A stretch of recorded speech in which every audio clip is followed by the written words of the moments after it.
semester, then it's summer break. Not that bad, huh? Do it. So, what did everyone think last week of our Skype session? Not everyone was there. So, did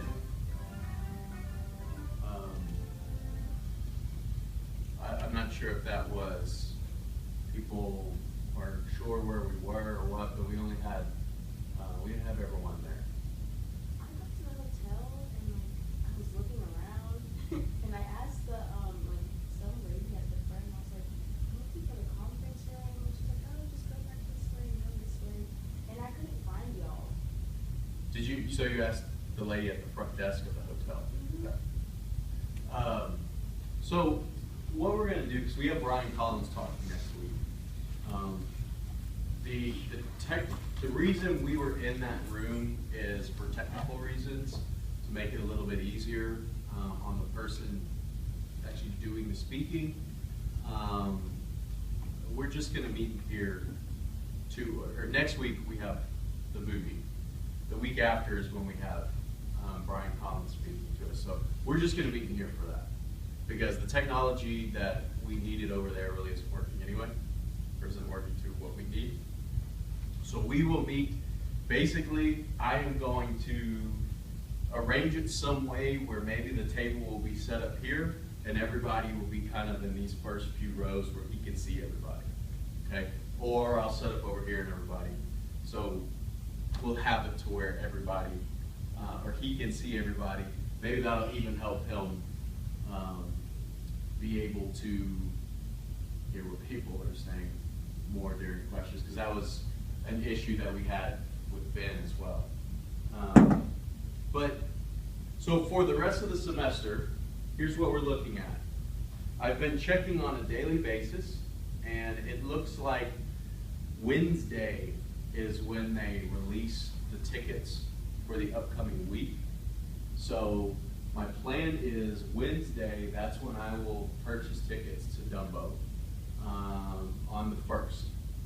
So unless after I purchase the tickets, I'll email everyone and let you know what time to be at Malco Paradiso.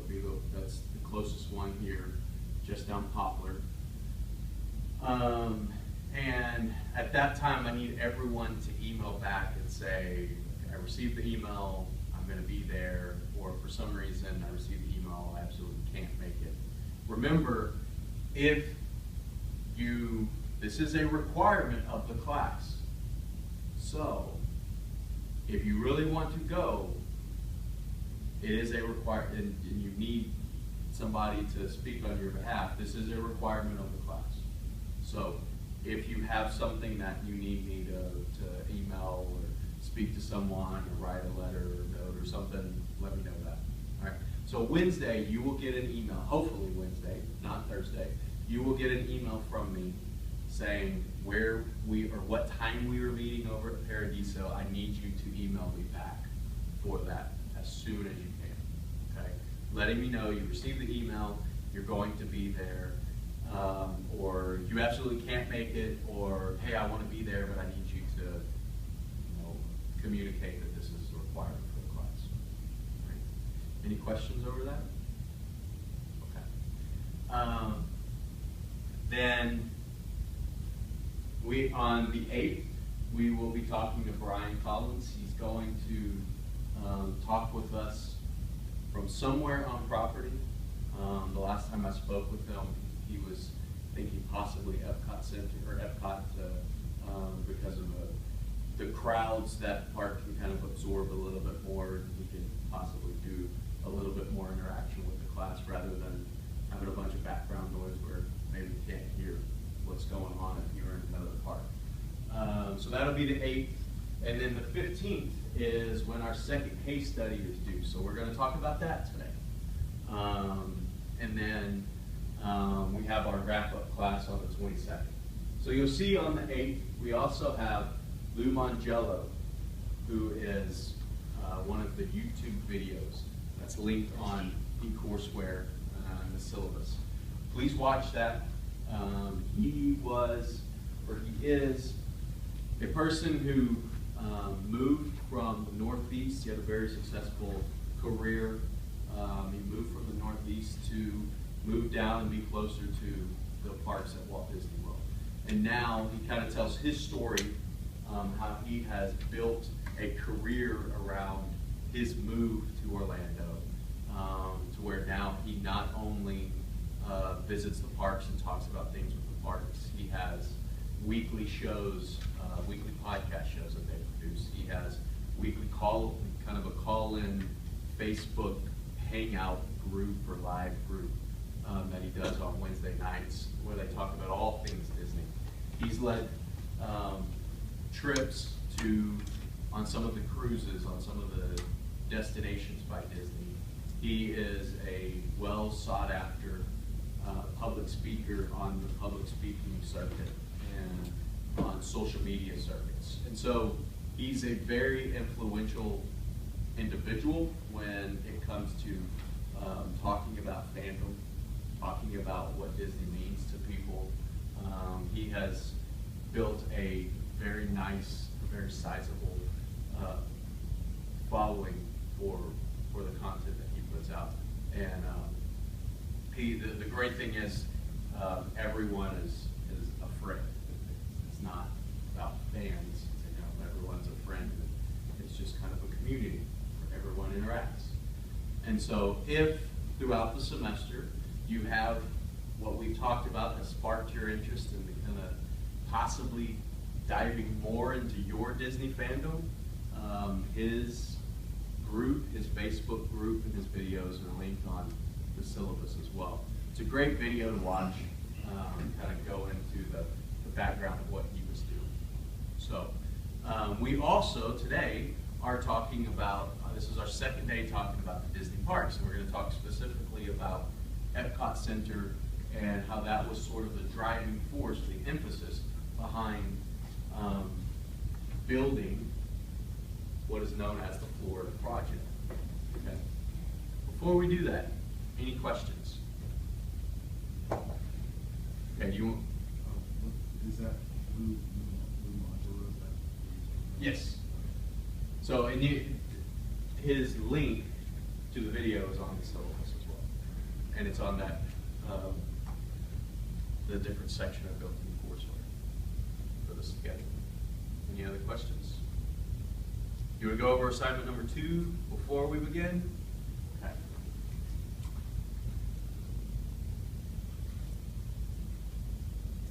So I have not graded. I'm looking forward to looking at your first case studies.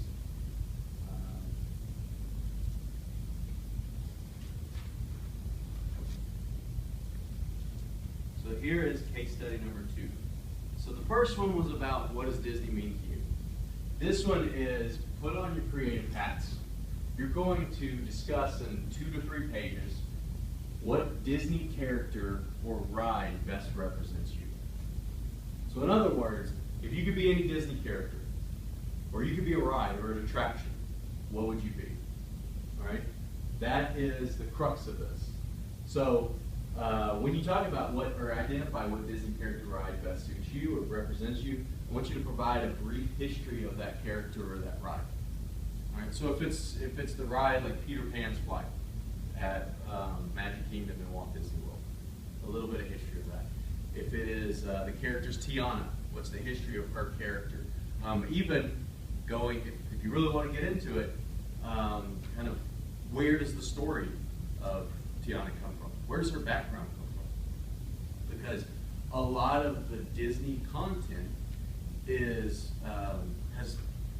been adapted from other sources, right? And so if you really want to get into and understand sort of the history of that, the reason I tell you it may be worth doing that is it gives more insight into, you think this character represents you. Maybe you think Mulan represents you, or you think Mushu represents you. So what is the literal history behind that character? When was it created? It'll give you a little bit more understanding as to, does it really represent you? Or, hey, maybe it opens kind of more flashbulbs, flashlights as to, yeah, I didn't even know this about this character. This represents me even more. Second, discuss the elements of the character or ride you believe makes them representative of you. If it's a character, I guess that's a little bit more self-explanatory. What do they do that you think represents you? If it's a ride, it's a little more creative, right? And then 3, moving forward, how do you wish to incorporate Disney and the Disney character or ride into your life? Do you have a question? Okay. The overall purpose of case study number 1 was to kind of have that first experience. What does all this mean to you? Okay? The overall experience from this, or purpose from this second case study is really this point. How do you want to incorporate Disney? And we'll talk more at the end of the semester when we tie up really what this course is about as to why that's important. A little preview, it doesn't necessarily, if you're taking this class because you had to take this class because it was the only honor class you get into right now, and you're not an absolute fan of Disney, then you can essentially substitute how are you going to incorporate Disney into your life with how are you going to incorporate fill in the blank. It's what makes you happy. Okay, we'll talk about that more later in the semester.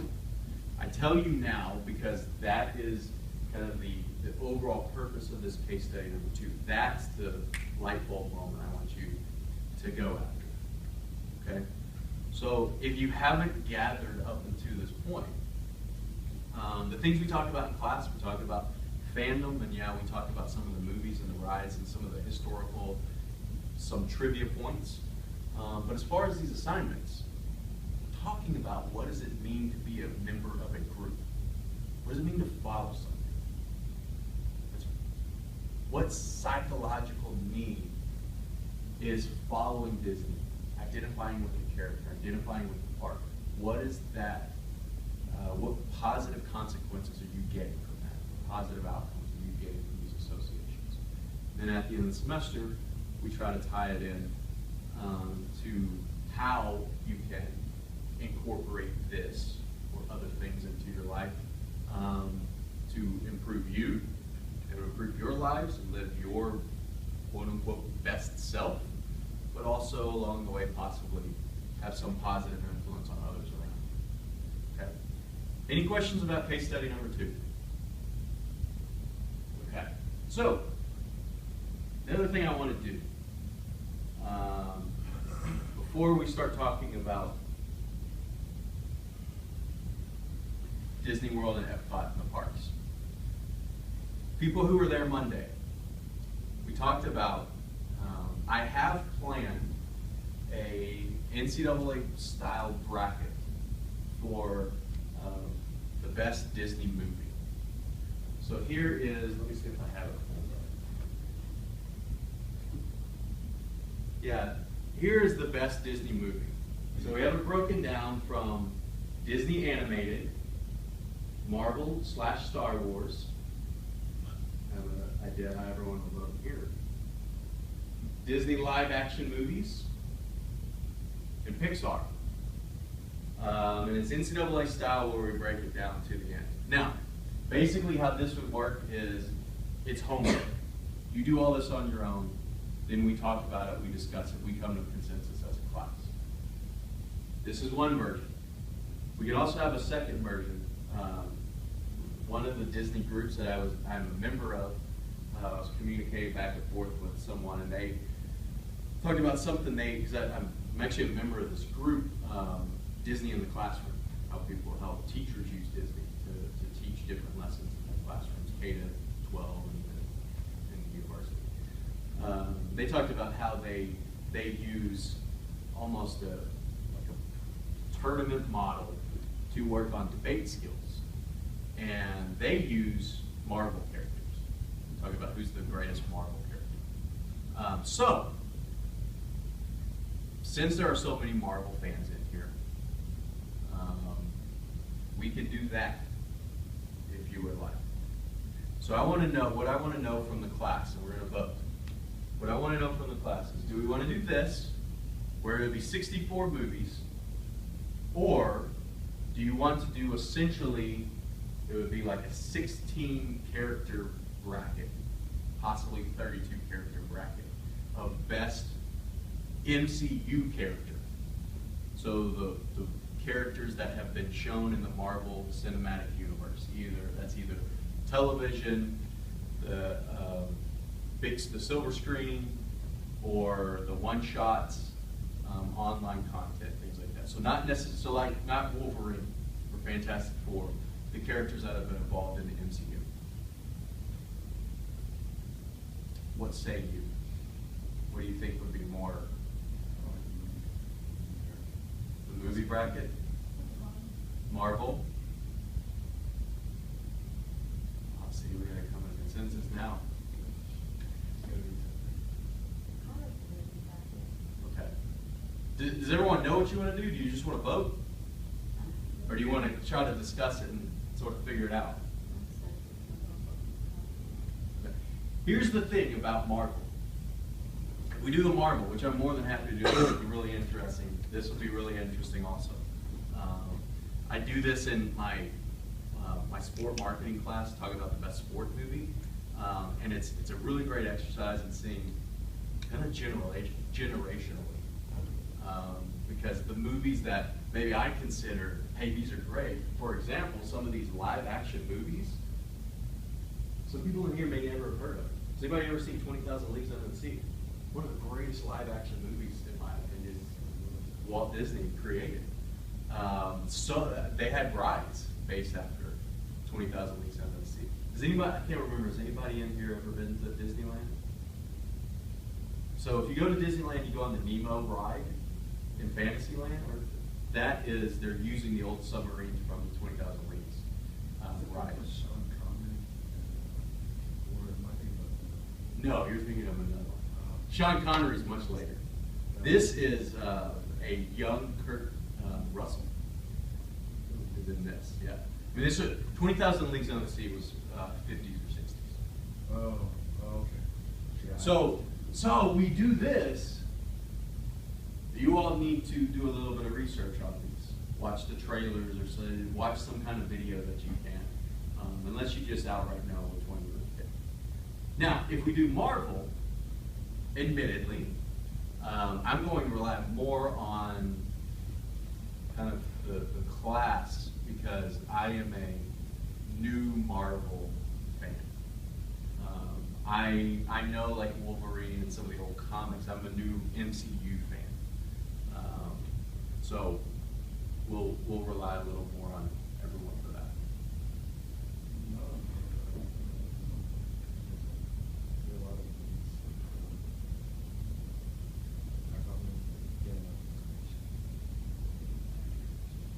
Okay.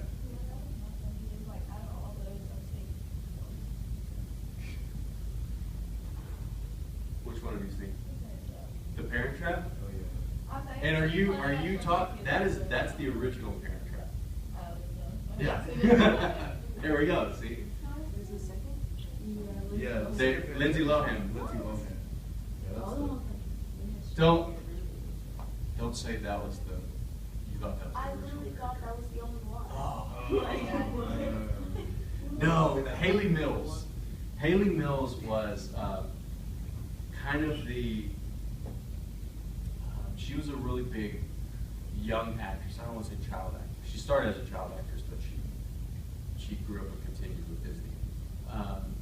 But she was a very, very popular actress in the 50s and 60s. So she's in a lot of these, or a few of these movies. So, all right, show of hands. Who wants to do the movie version? 2, 3, 4, 5, 6. Raise your hand if you want to do the Marvel version. 1, 2, 3, 4. So I guess we're doing the movie version. All right. So what you need to do for, especially for this bracket, is just Google it. See, none of these are.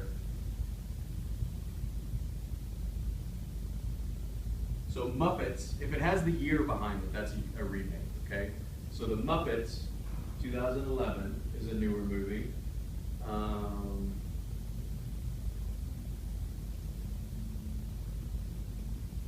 guys seen The Rocketeer? People see Mary Poppins, right? The original one. I wanted to have Mary Poppins Returns in there, but I got voted, or I got outvoted.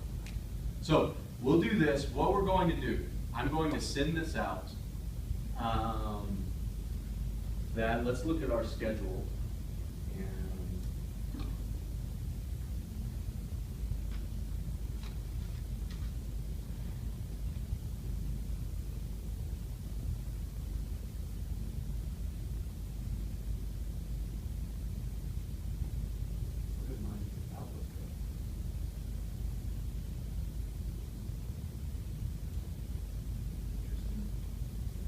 oh.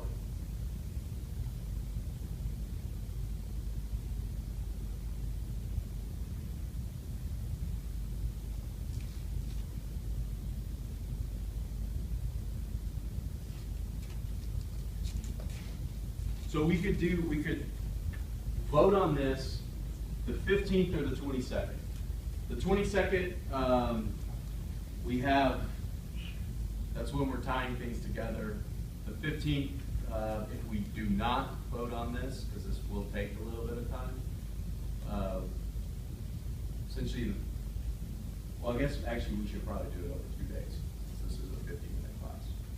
So we'll start it on the 15th, okay? So I will send that out to everyone so you can start your research and you can debate it, or I'm sorry, you can fill out your bracket. You will fill out your bracket, bring it with you to class, print it out digitally, whatever, bring it with you to class. Then we're going to vote on each movie, okay? So essentially you filling out the bracket allows you to form an opinion, also check yourself against how well you did. According to the rest of the class or compared to the rest of the class this session. All right, any questions? Are you going to participate in this? Or are you I think I should probably leave myself out. Why? I was thinking about Should I participate? I mean, Because if I participate, that means I can overrule anything. yeah. And that means Swiss Family Robinson is the best movie Disney's ever made. Oh. I don't know. See, maybe it's better I don't participate. I was just thinking like it would be a huge step because you've seen like a lot of I see. So yeah, I can give commentary on it. I'll give commentary on what, like some of the, for example, I probably would pick something from animation, Pixar, or the live action. People in here may be picking something of Marvel, you know. So, any questions? Any other comments? Okay, so to get with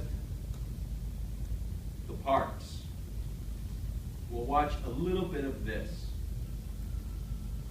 And again, let's see if the sound is going to work. 3 years ago, a far-off project that was totally untrue. Today, So this is the original. in the New York World's Fair.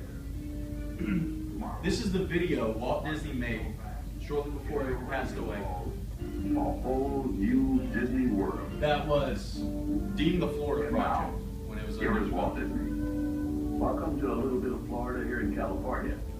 And This he's is where talking, the his early planning main is taking emphasis place for by drive so-called creating Disney World Disney project. World, Now, the purpose of which this first film he is to called bring Disney you up to World, date and after he on passed some of the away, plans for Disney Roy World. Disney's the one But who before referred I to go it as into Walt any of the Disney World, so details, people will remember it was his I want to say creation. just a But word his about main the drive site was Florida project. this community of As effort, you can see on which this originally map, stood for we have a Experimental perfect Prototype location in Community Florida, of Tomorrow. almost in the very center So, of the state. In fact, let's we listen a selected little this bit what he's site talking because about it's so it. easy for tourists and Florida residents to get here by automobile. The master plan, the theme park, and all the other tourist facilities fill just one small area of our enormous Florida project. According to this video, I am 6 miles tall. Now it's 12 miles from here up to here, and the whole area encompasses That is 43 square miles, twice the size of the island of Manhattan. Now, the area we propose to develop is between the If you want Green Creek background Swamp to the Florida project, and the or Bonnet everything Creek works, Swamp. there's a book linked on the. So one thing we don't need is the fact Fascinating that read there's some about how trespassing. it actually. Here in came Florida, about. we have something special we never enjoyed at Disneyland, the blessing of science. There's enough land here to hold all of the ideas and plans we can possibly imagine. Right now, our plans include an airport of the future down here. Will take its cue So from here the is new Epcot. ideas and new technologies that are now emerging from the creative centers of American industry. It will be a community of tomorrow that will never be completed, but will always be introducing and testing and demonstrating new materials and new systems.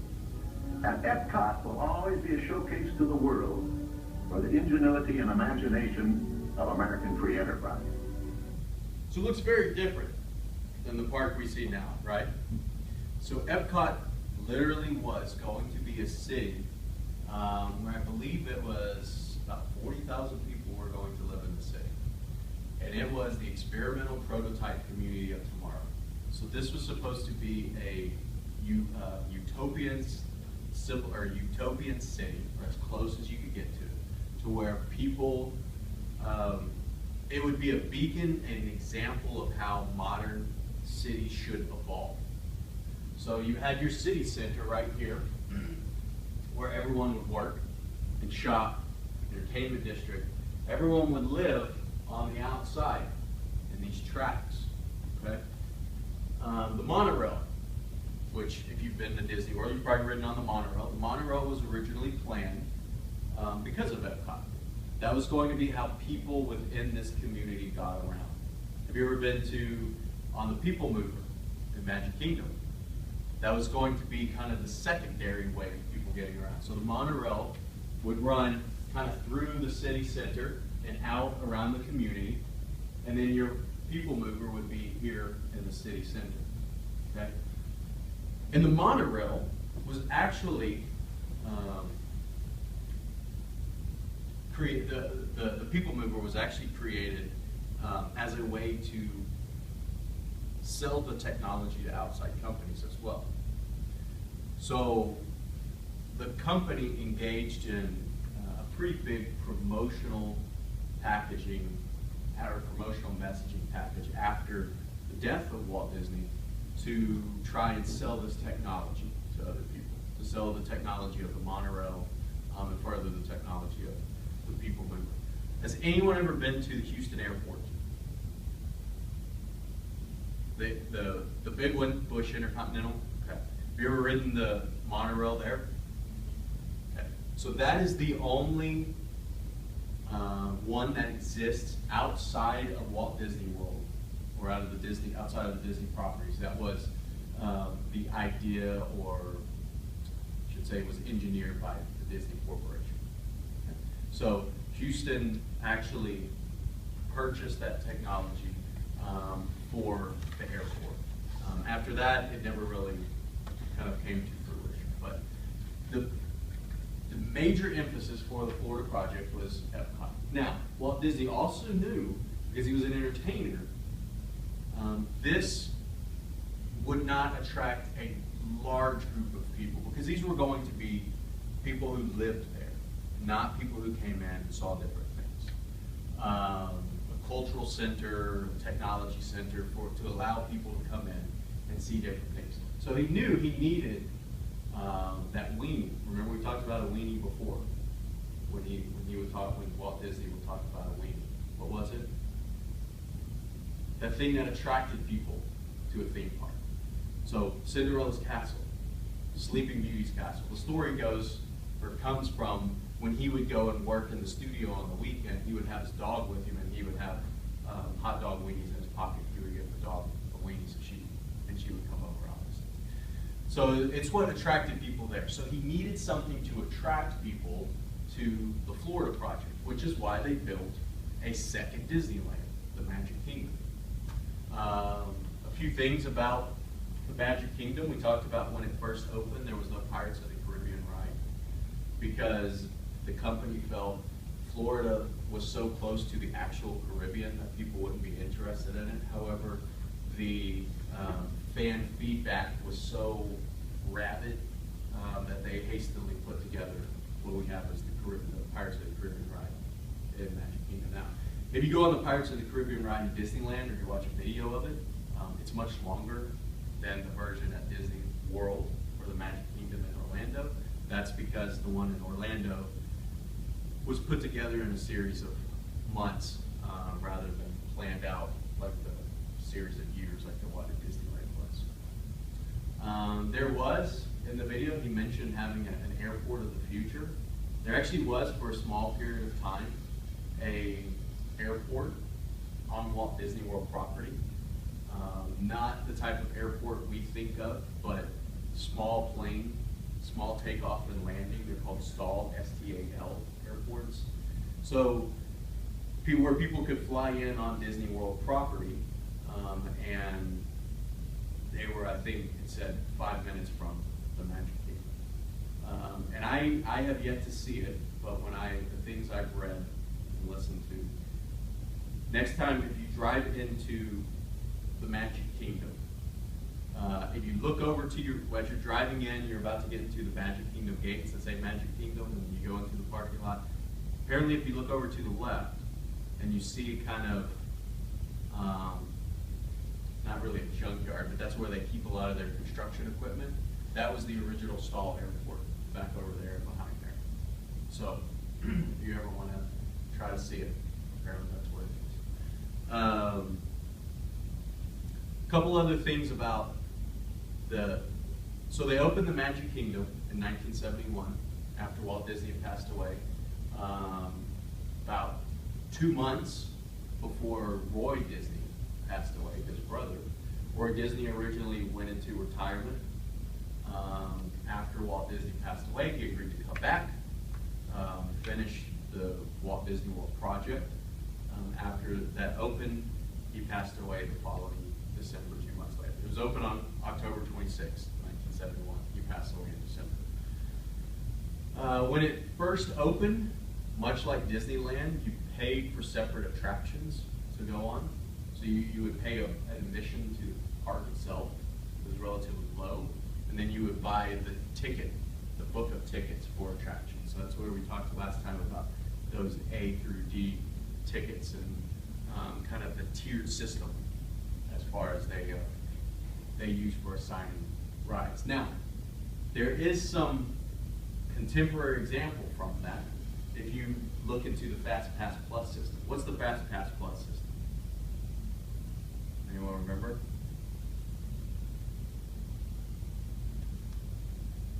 I'm sure people have used the Fast Pass. Does Plus make it like different, or is it just like the Fast Pass?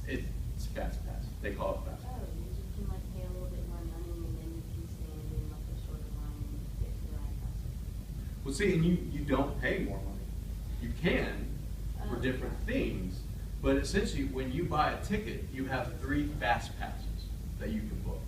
If you're staying on property, you can book them 60 days in advance. If you're not staying on property, you can book them 30 days in advance. And if you think these things aren't big deals, I tell you they are huge deals. To the point that when they used to open up the fast passes at midnight. So essentially, if you were on property or staying on property, 60 days at midnight before you went, you were online booking your fast passes, right? 30 days if you weren't on property. They actually changed that now to where it's 9 a.m. Eastern time. So people aren't up at all hours of the night trying to do this. So it is a major deal, and people will often celebrate if they get like the fast passes to Pandora and things like that, some of the bigger rides. But there's a tiered system with fast passes that in some way resembles the ABCDE ticket book system, where if you notice some of the more exciting attractions, you can only book 1 fast pass at a time. You can't book a fast pass for 2 different kind of E-type attractions at the same time. You have to book them for other types on other tiers. So they still use this tiered system. It's just not the ticket booklets like they used to have. more about Epcot and what we see today at Epcot, where we have the future world and then we have the World Showcase, right? So that was originally, or there's stories that there were going to be two different parks. Future World kind of comes from here, because this was going to be the example of how cities should move forward and cities should progress. After Walt Disney's death, the company originally shelved the project for a while. Then when they opened it back up, they had discussions over, and really came to the consensus or the decision that instead of catering to a small number of people who are citizens there, why don't we open it up and cater to more people? Obviously, there were monetary issues at play as well. But what it ended up being is Future World is kind of a showcase of all the technology, or when it opened, was a showcase of technology that other communities could use. So the company said they were still fulfilling Walt Disney's purposes for Epcot. Now, the World's Showcase, we talked last time, when we talked about Disneyland, talked about some of the rides at Disneyland were developed for the 1964-1965 New York World's Fair, like the Lincoln exhibit, Stories with Mr. Lincoln, the It's a Small World exhibit, the Carousel of Progress, which if you go to the Carousel of Progress at the Magic Kingdom in Orlando, that is the Carousel of Progress that was at the New York World's Fair. When the New York World's Fair was over, they moved some of those attractions to Disneyland. So the ride, It's a Small World at Disneyland, is the one that was at New York's World's Fair. The attraction, the Talking Abraham Lincoln attraction, is the one that was at the World's Fair. They took the Carousel of Progress, moved it to Orlando later on. So there was also this emphasis and interest on having sort of a World's Fair atmosphere, which essentially eventually led to World Showcase that we have. If you're walking around World Showcase, how many people have been to World Showcase? It's in Epcot. You cross where you walk to the different countries. If you notice, Epcot is very, very large, isn't it? It's a very large park. World Showcase, you'll notice, there are gaps in between the different countries. So there's still room to add additional countries to World Showcase as more countries, more sponsorship agreements, if they ever come to fruition. Okay. There's constant rumors about what would be added, what countries would be added next, things like that. But World Showcase has become a very, very popular stop, especially for adults visiting Walt Disney World, with some of the things that Epcot has done as far as having the International Food and Wine Festival, having the Flower and Garden Festival, having the Arts and Cultural Festival that they have around the world to bring in people to that park, because, again, it's one of the largest parks. That is the largest park that is accessible to all guests that Walt Disney World has in Orlando. The Animal Kingdom is larger, however, the vast majority of that is for the ride where you don't really access it. It's for the animals in the park. So I have a few videos pulled up that we can watch about as some of the more recent videos pulled up. And if there are other videos that we could watch sometime, or we can watch on the third day that we cover this, we can definitely do that. So here is Guardians of the Galaxy Mission Breakout for all of you Marvel fans. This is in Disney California Adventure in Anaheim. Has anyone been on the Tower of Terror at Hollywood Studios? So there was a Tower of Terror at Disney California Adventure as well. They renovated that Tower of Terror to now that is what is Guardians of the Galaxy Mission Breakout.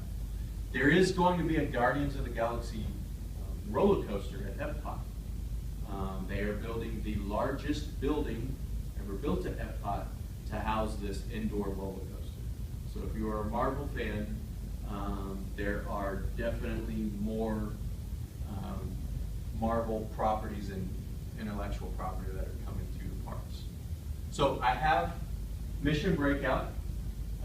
That's one of the newer rides. I also have Flight of Passage, which is the e-ticket attraction in Pandora, the world of Avatar at Animal Kingdom. That, until Star Wars Land or Galaxy's Edge opens, that was probably the largest opening at Walt Disney World since the park itself opened, when Pandora opened. So that is a virtual reality ride. I haven't ridden the ride itself. Watching it here, you're going to get a vastly different experience than if you were riding. How so? How would you have such a different experience?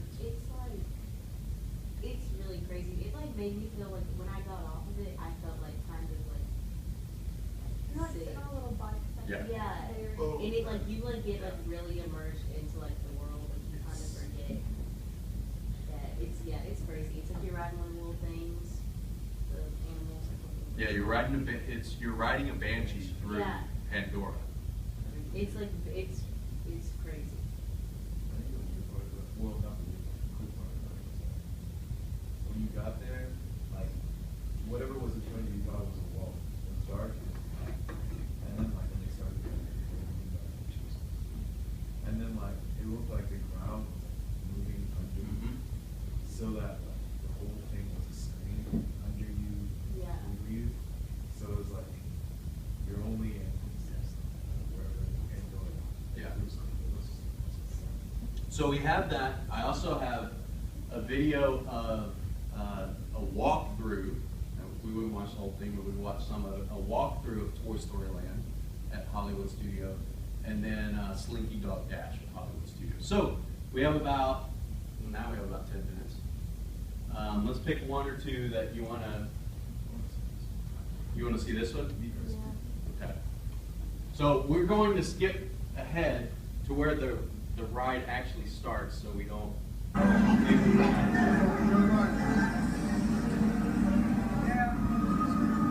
But the story goes, so I'll be skipping forward. You're in the collector's.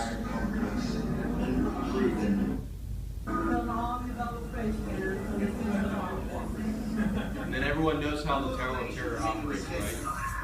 It's a suspension ride. You go up and you drop down. There's some of the freak show. For those of you who have not been paying attention, the name's Rocket, one of the Guardians of the Galaxy. The smart one. Listen up. He's gonna put you on the gantry lift for your tour. I'm gonna sneak on top of your lift and take us all the way to the big old generator control room. I'm gonna blast that thing and destroy all the control systems, which will open up every cage in this freak show and free my friends. Not my adventures in the getaway ship waiting for my signal. And we'll be on up Those are pretty anyway. fantastic audio. I will work unless you help. I don't have clearance. My hands don't scan. Yours do. If you raise your hands, I get the clearance and the chaos begins. It's a foolproof plan. All right. Everything is now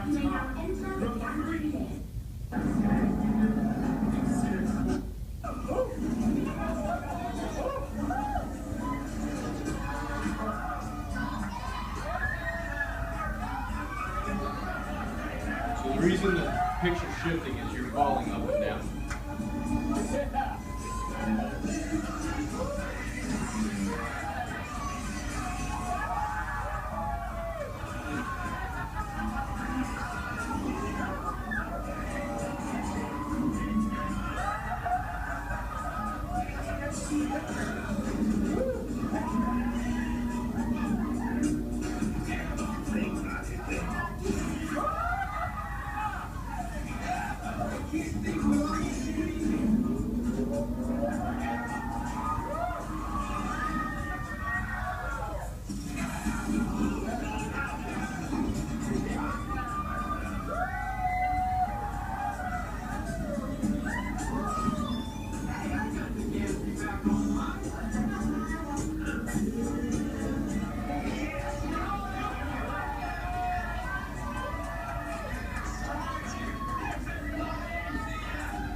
benefit of that ride is it changes every time.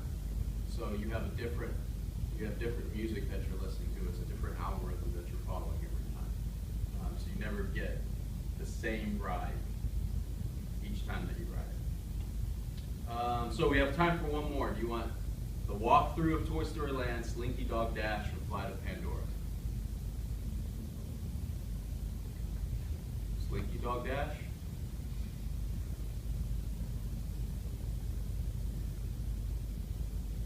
Then you get to make the decision.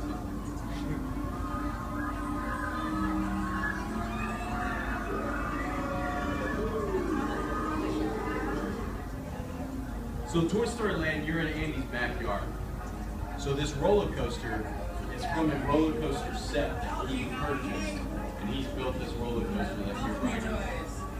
The car you're in is Slinky Dog. A Slinky Dog car. So that's the premise of it. You can see over here, the fence that will be out in the backyard.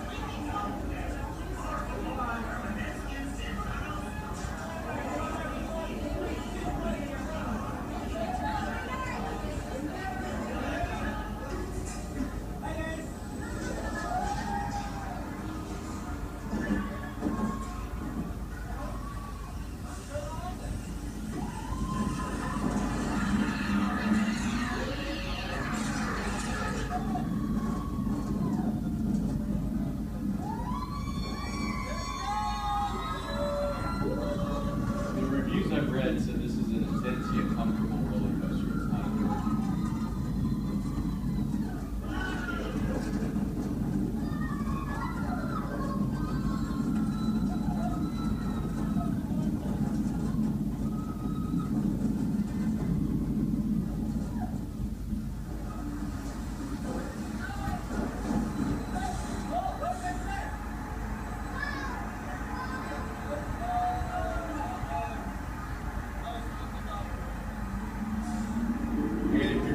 when you get on top of this one hill and you turn around in the video, you can actually get a glimpse of the really working into Galaxy's Edge.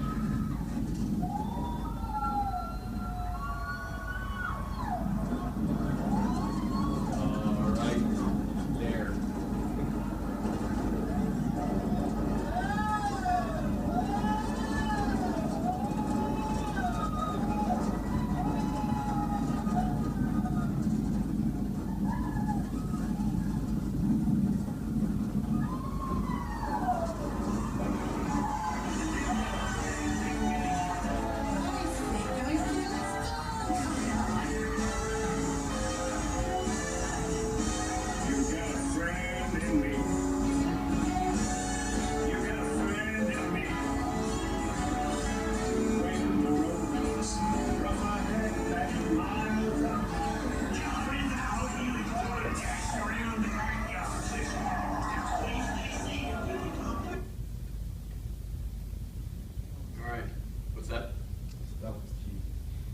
So we actually do, that one was the shorter one, so we have 5 minutes. Which one would you like to watch? Flight of Passage, I think, is about 5. Toy Story Land, we would just play it till the end. Flight of Passage, okay. So, again, take it from the people who've been on the ride. It's a very different experience than what you would be getting.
have a good week. Look for the email regarding the movie Wednesday, Thursday, and look for the email regarding the best Disney movies bracket. Right? Thank you very much.